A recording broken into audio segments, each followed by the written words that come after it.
Similarly, in the world also, a lot of things we are not careful, we suffer if we are not careful. So slowly, as we mature, and then we understand the world.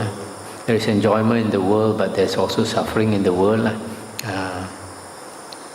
22.33 at Savatthi, the Buddha said, "Monks, whatever is not yours, abandon it. When you have abandoned it, that will lead to your welfare and happiness. And what is it, monks, that is not yours? Body is not yours, abandon it. When you have abandoned it, that will lead to your welfare and happiness. Feeling is not yours, perception is not yours, volition, consciousness is not yours. Abandon it. When you have abandoned it, that will lead to your welfare and happiness. Suppose, monks, people were to carry off the grass, the sticks, the branches and foliage in this Jeta grove, or to burn them, or to do with them as they wish. Would you think people are carrying us off, or burning us, or doing with us as they wish? No, Venerable Sir. For what reason? Because, Venerable Sir, that is neither ourself nor what belongs to ourself. So too, monks, body is not yours. Feeling, perception, volition, consciousness is not yours. Abandon it. When you have abandoned it, that will lead to your welfare and happiness." So that's the end of the sutta. So here the Buddha says, just like the grass, the branches, the sticks and foliage, is not you, it's not yours. Similarly, this body and this mind is not you and it's not yours. How come? Because without your choosing it, this body came into the world.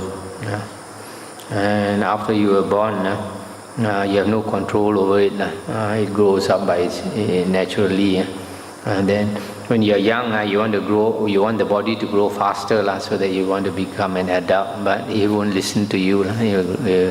You grow slowly.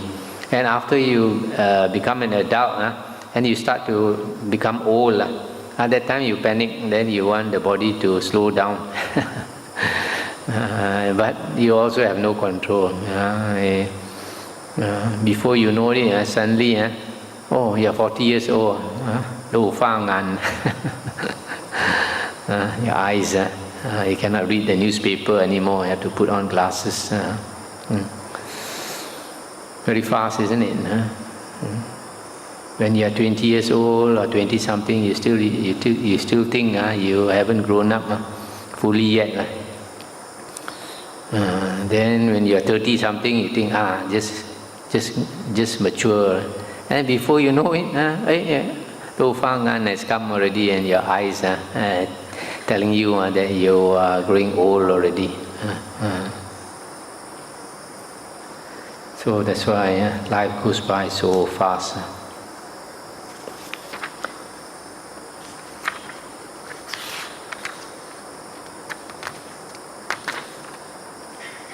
Okay, 22.43, page 882.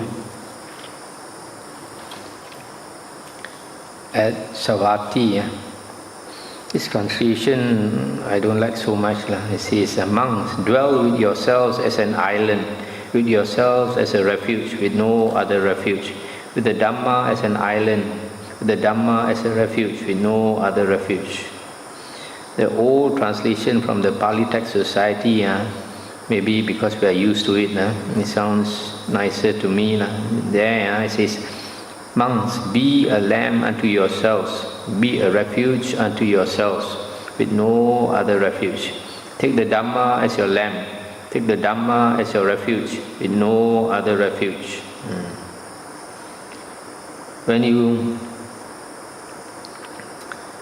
When you dwell with yourself as a refuge, as a lamb, as a refuge, with no other refuge, with the Dhamma as your lamb, with the Dhamma as your refuge, with no other refuge, the basis itself should be investigated thus. From what are sorrow, lamentation, pain, displeasure and despair born? How are they produced?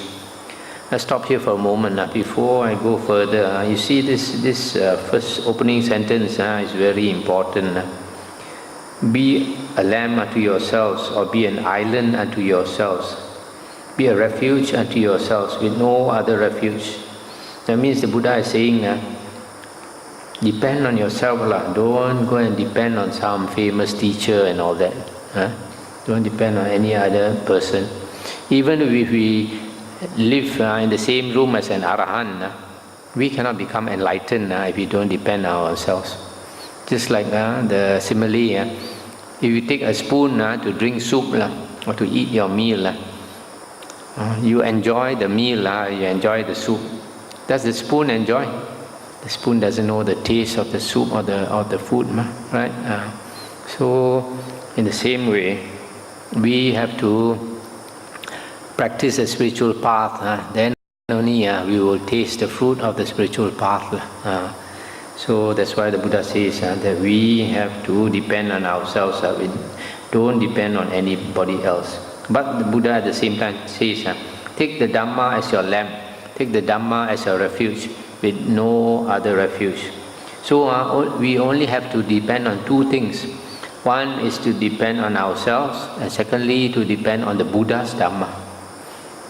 Not some teacher's Dhamma, not some any other teacher, but the Buddha's Dhamma. The original Dhamma of a Sammasambuddha, which is found in the earliest Nikayas like this. So here the Buddha says you should investigate from what are sorrow, lamentation, pain, displeasure and despair born. How are they produced? In others, where does suffering come from? And monks, from what are sorrow, lamentation, pain, displeasure and despair born? How are they produced? Here monks, the unlearned ordinary person who does not see Aryans, is unskilled and untrained in the Dhamma, who does not see superior persons and is unskilled and untrained in the Dhamma. He regards the body as the self, or self as possessing body, or body as in the self, or self as in the body.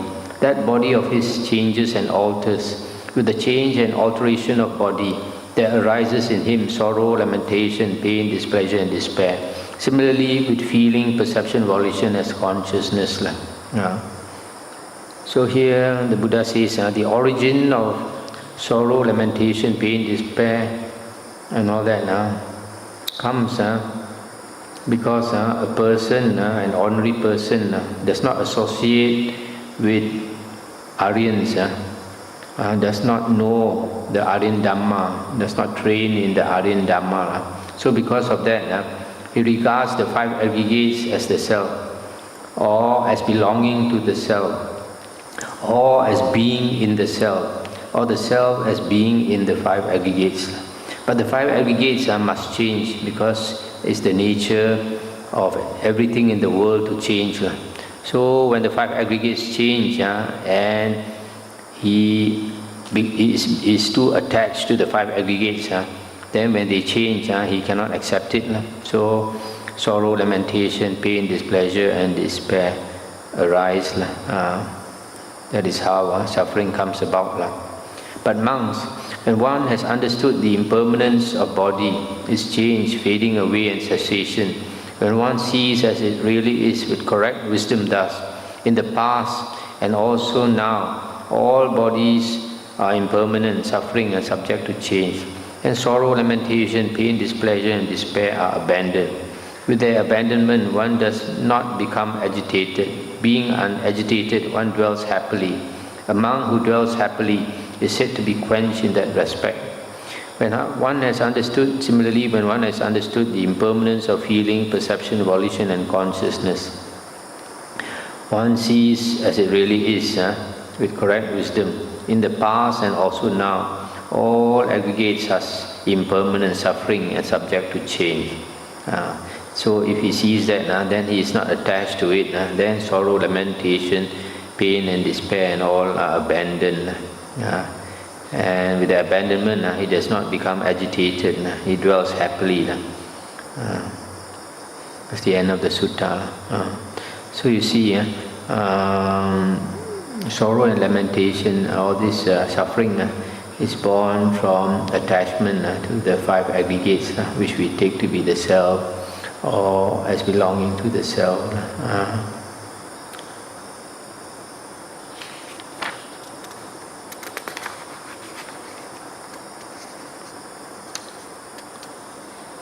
22.47.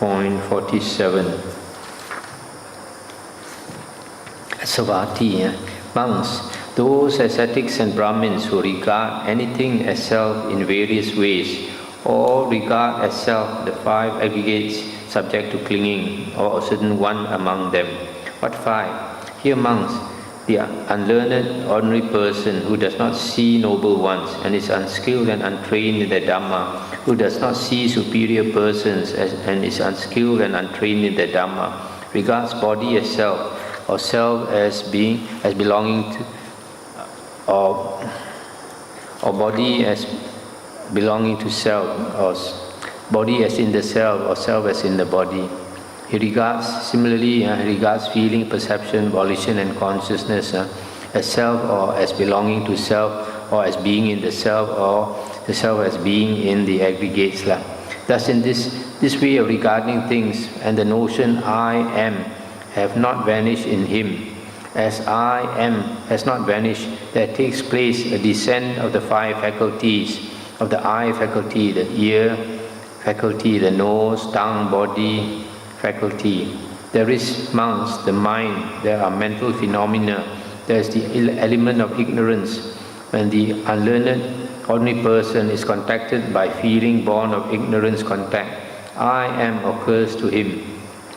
I am this occurs to him. I will be and I will not be, and I will consist of body and I will be bodiless, and I will be percipient or I will be non-percipient, and I will be neither percipient nor non-percipient. These occur to him. The five faculties remain right there, monks, but in regard to them, the instructed or the learned noble disciple abandons ignorance and arouses true knowledge. With the fading away of ignorance and the arising of true knowledge, I am does not occur to him. I am this does not occur to him. I will be, I will not be, and I will consist of form or body, I will be formless, etc. All these do not occur in him. That's the end of the sutta. The important part about this sutta I want to mention here is this part where it says, thus this way of regarding things and the notion I am have not vanished in him. As I am has not vanished, there takes place a descent of the five faculties. I mentioned before, bhava gives rise, conditions, birth, right? Bhava is this I am here. And this descent of the five faculties is the birth. So this sutta, in a way, proves that bhava means this perception we have that I exist, I am, because you feel that you exist, so you see yourself being born in the world, coming into the world. That is birth.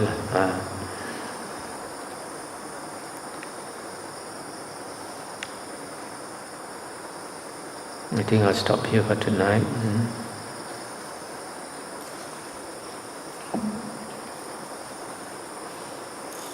So far, most of these suttas are short.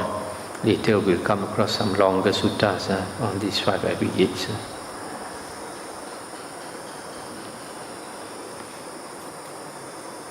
Anything to discuss?